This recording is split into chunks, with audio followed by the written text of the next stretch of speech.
The NFL is built on violence.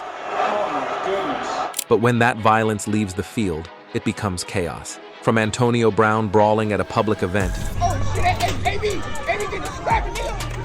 to Adam Jones swinging at a cop during his arrest. What are you locking me up for? Responsible assault, dude. Me? I ain't touched nobody. These are the NFL players who got into real fights off the field.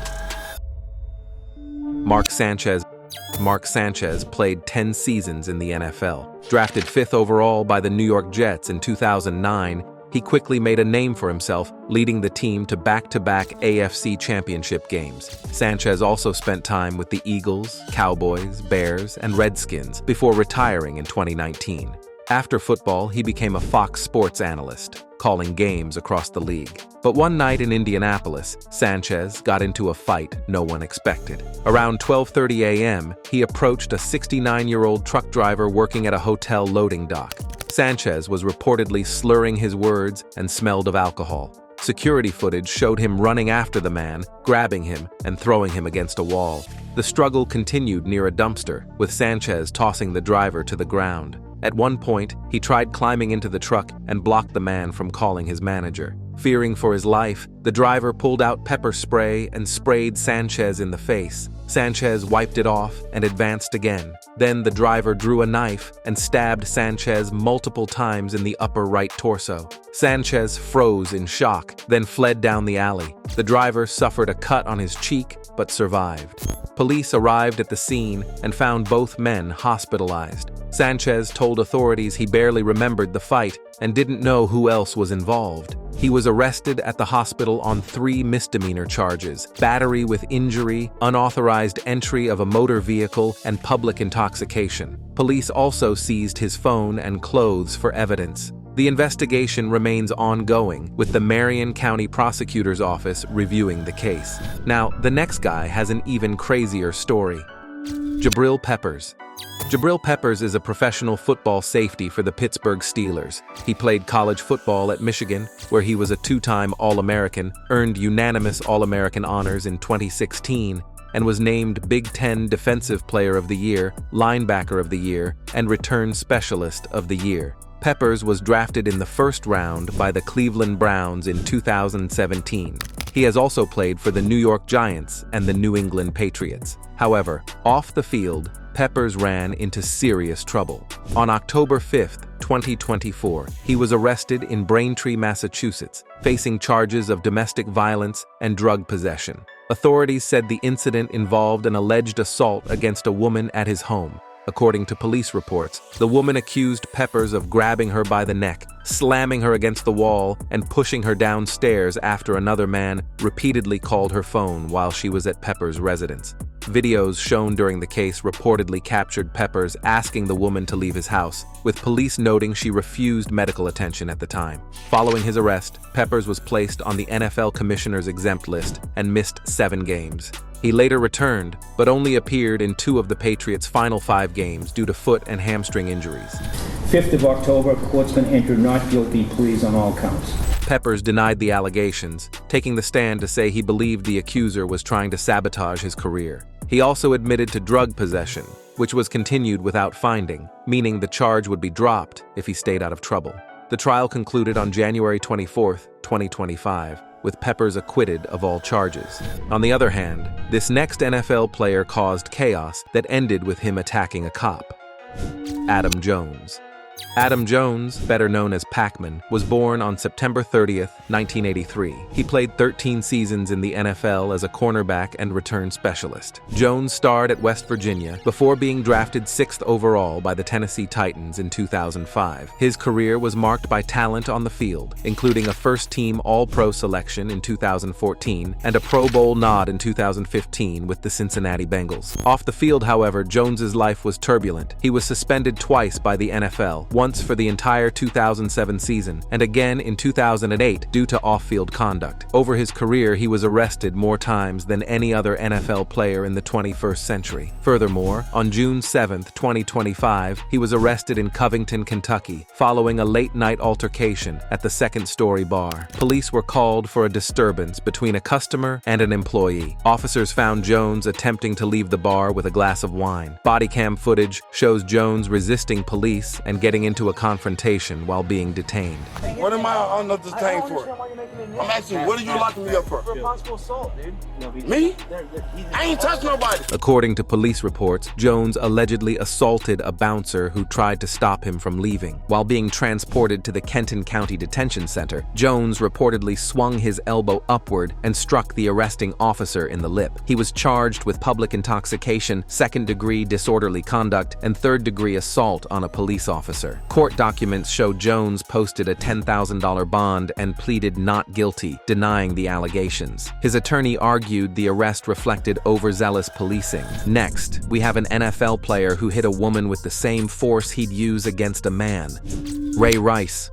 Ray Rice was born on January 22, 1987. He played 6 seasons as a running back for the Baltimore Ravens in the NFL. Rice starred at Rutgers University, earning first-team All-American honors in 2007, and was drafted in the second round of the 2008 NFL Draft. During his career, he was named to 3 Pro Bowls, 1 Super Bowl XFL, and ranks second in franchise history in rushing yards, attempts, and rushing touchdowns. But Rice's career came to an abrupt halt in 2014. On February 15th, after a night of heavy drinking at the Revel Casino in Atlantic City, New Jersey, Rice got into a heated argument with his fiancée, Janae Palmer. The confrontation followed them into an elevator. Video footage later showed Rice striking Palmer in the face, knocking her unconscious and causing her to hit a handrail. He then dragged her out of the elevator. Initially, police charged both Rice and Palmer with simple assault. At first, the severity of the incident was not fully revealed, and Rice received a 2-game NFL suspension.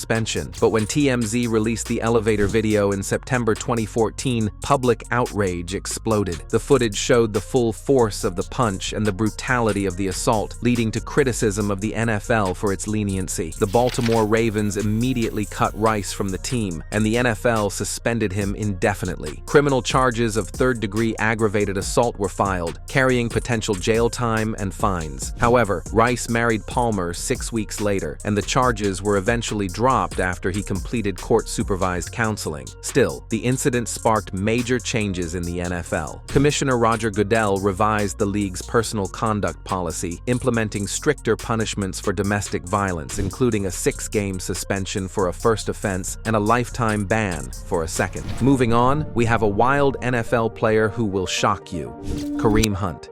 Kareem Hunt was born on August 6, 1995, and is a running back for the Kansas City Chiefs in the NFL. He played college football at Toledo, setting school and conference records with 4,145 career rushing yards and 5,500 total yards from scrimmage. Hunt was drafted in the 3rd round of the 2017 NFL Draft by the Chiefs and led the league in rushing as a rookie with 1,227 yards. He later played for the Cleveland Browns before returning to Kansas City. However, Hunt's career faced a major setback in 2018. TMZ released a video showing Hunt assaulting a woman in a hotel hallway. Multiple people tried to separate them, but Hunt shoved the woman, pushed her down, and kicked her. Hunt later admitted he was in the wrong and apologized publicly to the woman, the Chiefs organization, and his family. Following the video's release, the NFL placed Hunt on the commissioner's exempt list, barring him from playing or practicing. The Chiefs also released him, stating that Hunt had not been fully truthful about the events when initially questioned. Hunt acknowledged that he had withheld information, saying, "I didn't tell them everything. I don't blame them for anything. My actions caused this." Also, Hunt expressed a desire to return to the NFL, but recognized that the assault would remain a defining moment in his life. On the other hand, this next NFL player will start a wild hotel fight out of nowhere.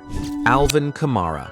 Alvin Kamara was born on July 25, 1995, and is a running back for the New Orleans Saints. He played college football at Tennessee after transferring from Hutchinson Community College and was drafted in the 3rd round of the 2017 NFL Draft. Kamara quickly became one of the league's top backs, earning Pro Bowl selections in each of his first 5 seasons and setting multiple franchise records. Kamara's career took a serious hit during Pro Bowl weekend in Las Vegas on February 5, 2022. Video and police reports show that outside a nightclub at the Cromwell Hotel, Kamara got into an altercation with a man named Darnell Green Jr. The confrontation began when Kamara placed his hand on Green's chest, stopping him from entering an elevator. Green pushed back, and Kamara punched him multiple times. 3 others then joined in, stomping Green's face, chest, and legs until he was knocked unconscious, suffering an orbital fracture. Kamara and the others were initially charged with felony battery with substantial bodily harm and misdemeanor conspiracy to commit battery. In July 2023, Kamara reached a plea agreement, pleading no contest to misdemeanor breach of peace. He was ordered to pay $105,196 in restitution for Green's medical expenses, complete community service, and issue a public apology. The NFL suspended him for 3 games for violating the league's personal conduct policy. Kamara publicly acknowledged his mistakes, saying, "Poor judgment on my end, definitely a bad decision. I was completely wrong."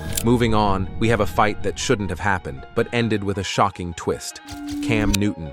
Cam Newton was born on May 11, 1989. He played 11 seasons in the NFL, primarily with the Carolina Panthers, and is the league's all-time leader in quarterback rushing touchdowns. Newton won the Heisman Trophy at Auburn, led the Tigers to a national championship in 2011, and was the first overall pick in the 2011 NFL Draft. In 2015, he became the first black quarterback to win NFL MVP, guiding Carolina to a franchise-best 15-1 record and a Super Bowl appearance. But Newton's post-NFL life hasn't been without controversy. In late February 2024, he became involved in a scuffle at a youth football tournament in Atlanta. The incident took place during a Wii Ball Sports X Dynasty U 7v7 event at BEST Academy, where Newton's under-15 team was competing. Video surfaced showing Newton being shoved and scuffled by several individuals, including former coaches from his C1N youth sports organization. While Newton didn't throw punches, he was in the thick of the confrontation, which lasted less than 30 seconds before security and a police officer intervened. Newton later addressed the altercation on his podcast. He admitted he should have handled the situation better, saying some people were too comfortable or disrespectful, treating him as an equal rather than respecting his position. He apologized for his role in the fight and emphasized that it was a moment of poor judgment. Atlanta police confirmed the incident, noting that neither Newton nor his teammates required medical attention or wanted to pursue criminal charges. Despite the chaos, Newton's under-15 team went on to win the tournament. Up next, we have an NFL player who's a problem wherever he goes: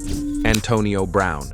Antonio Brown was born on July 10, 1988, a wide receiver with 12 NFL seasons under his belt. Brown rose to stardom with the Pittsburgh Steelers, becoming one of the most dominant receivers of his era. At Central Michigan, he earned 2 first-team All-American honors as a punt returner, and in 2010, the Steelers selected him in the 6th round of the NFL Draft. With Pittsburgh, Brown led the league twice in receiving yards, twice in receptions, and once in touchdowns, earning 6 Pro Bowls and 4 consecutive first-team All-Pro selections. But Brown's career was as chaotic off the field as it was brilliant on it. Thus, the latest incident came in Miami. Brown claimed he was jumped on outside a boxing event hosted by streamer Adin Ross. Videos circulated online showing Brown being confronted by multiple people, brawling on the ground, and even kicking a man before being led away by police. Oh shit, hey, AB get distracted, nigga. Oh shit, man. What the fuck, that's security, AB? Shots reportedly rang out, though no one was injured, and no arrests were made. Brown later told social media that he had been temporarily detained, released, and planned to press charges against those involved. On the other hand, this next incident happened on the field and shook the NFL world. Andre Johnson versus Cortland Finnegan. On November 28, 2010, during a Week 12 NFL game between the Houston Texans and Tennessee Titans, one of the most infamous on-field altercations in recent NFL history occurred between Texans wide receiver Andre Johnson and Titans cornerback Cortland Finnegan. Andre Johnson, a star receiver for Houston, had established himself as one of the league's top offensive threats. By 2010, he had already earned multiple Pro Bowl selections and was a central figure in the Texans' offense. On the other hand, Cortland Finnegan, a Pro Bowl cornerback known for his aggressive and often controversial style of play, had built a reputation for irritating opponents and employing dirty tactics. So, Johnson had previously experienced several aggressive incidents with Finnegan, including being hit under the pile and targeted near the throat. The altercation took place during the fourth quarter of the game. This is something else. Watch this, folks.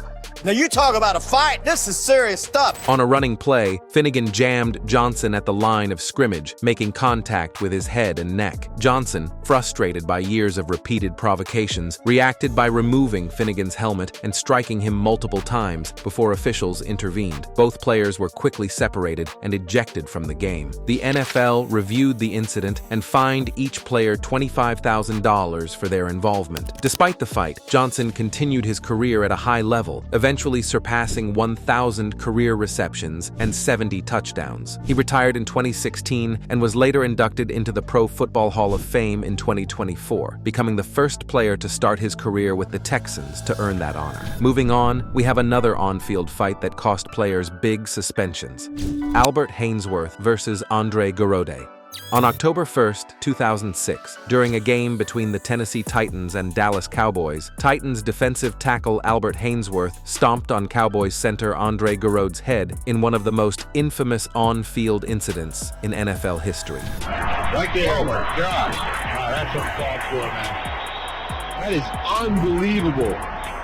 Albert Haynesworth, a dominant defensive tackle, was known for his size, strength, and fiery temper. By 2006, he was emerging as one of the league's top defenders and would later earn consecutive Pro Bowl and All-Pro honors. On the other side, Andre Garode, a seasoned center for the Cowboys, was respected for his skill, having multiple Pro Bowl selections, and was a key part of Dallas's offensive line. The incident occurred after Cowboys running back Julius Jones scored a touchdown. During the play, Garode fell and lost his helmet. Haynesworth, enraged by a block from Garode that he perceived as a blindside chop aimed at taking him out, removed Garode's helmet and stomped twice on his exposed head with his cleat. Garode suffered deep cuts that required 30 stitches and experienced headaches and blurry vision in the following days. Haynesworth later described his actions as a blackout fueled by rage, admitting he reacted to what he believed was an intentional attempt by Garode to injure him. He recounted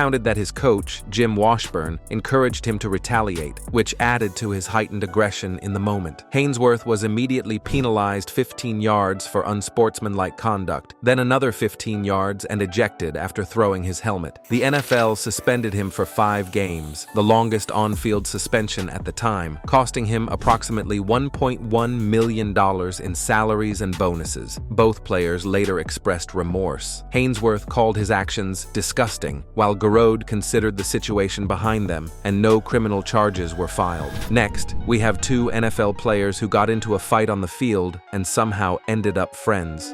Joey Porter versus William Green.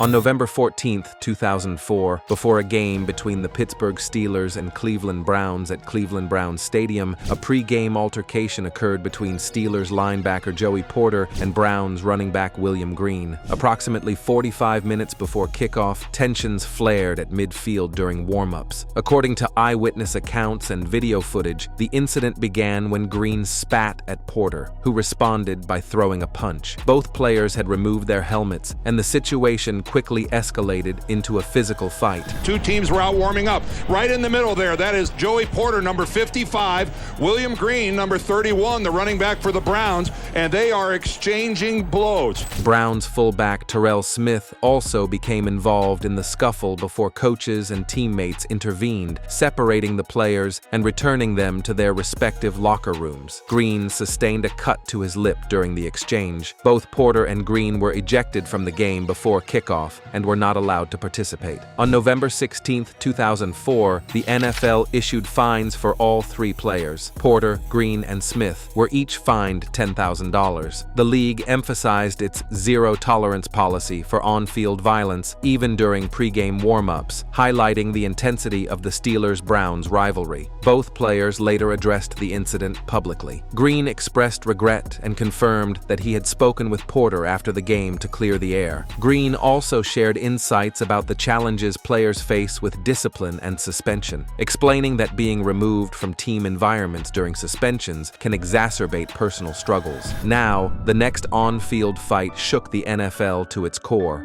Myles Garrett versus Mason Rudolph. On November 14, 2019, the Cleveland Browns and Pittsburgh Steelers faced off in a Thursday night football matchup that ended in one of the most violent on-field brawls in NFL history. With only 8 seconds left in the game, Browns defensive end Myles Garrett brought down Steelers quarterback Mason Rudolph on what should have been a routine play, but what followed turned a normal tackle into national controversy. As the two tangled on the ground, Rudolph appeared to tug at Garrett's helmet. Garrett retaliated, ripping Rudolph's helmet off completely. Moments later, in front of millions watching live, Garrett swung the helmet and struck Rudolph in the head. Well, he tackled Rudolph. Rudolph didn't like the way that he was tackled. Oh, gosh. Man. Oh, man. Oh, my goodness. Chaos erupted instantly. Steelers linemen Maurkice Pouncey and David DeCastro tackled Garrett to the ground, Pouncey punching and kicking him, while Browns defensive tackle Larry Ogunjobi shoved Rudolph from behind. The benches cleared, and officials struggled to restore order. Garrett, Ogunjobi, and Pouncey were ejected immediately. The NFL later handed down some of the harshest penalties in league history for an in-game fight. Garrett was suspended indefinitely, missing 6 games and losing over $1.1 million in pay. Pouncey received a 3-game suspension, later reduced to 2, and Ogunjobi was suspended for 1. Rudolph was fined $50,000, while both teams were fined $250,000. In total, 33 players were disciplined, and the brawl cost more than $700,000 in fines. Days later, Garrett claimed that Rudolph had used a racial slur during the altercation, something Rudolph strongly denied, and the NFL said it found no evidence of. The accusation divided fans and players across the league, creating weeks of tension between the two franchises. Garrett was reinstated before the 2020 season and later said he wanted to move on, stating he and Rudolph had put the incident behind them. In 2021, the two were seen shaking hands after a game, a public sign that the fight that shocked the NFL had finally been left in the past. Let us know your thoughts in the comment section. And before you leave, don't forget to like this video and subscribe to NFL Rivals so you don't miss the next ones.